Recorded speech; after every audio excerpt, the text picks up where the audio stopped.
Barbosa. In this vlog, we will discuss the importance of cultural sensitivity in communication and audience awareness in message design in achieving smooth and effective communication. Cultural sensitivity in communication. Understanding and respecting differences in culture, traditions, and beliefs. Example, avoiding words or jokes that might offend other cultures.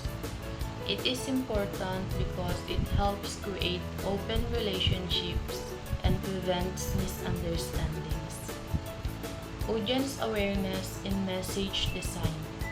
Adjusting the message based on the knowledge, needs, and perspective of your audience. For example, explaining differently to children compared to adults or professionals.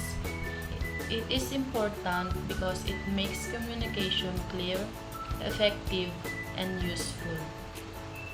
Through cultural sensitivity and audience awareness, our communication becomes smoother, clearer, and more respectful. These are the keys to achieving the effective communication. And that's all. Thank you.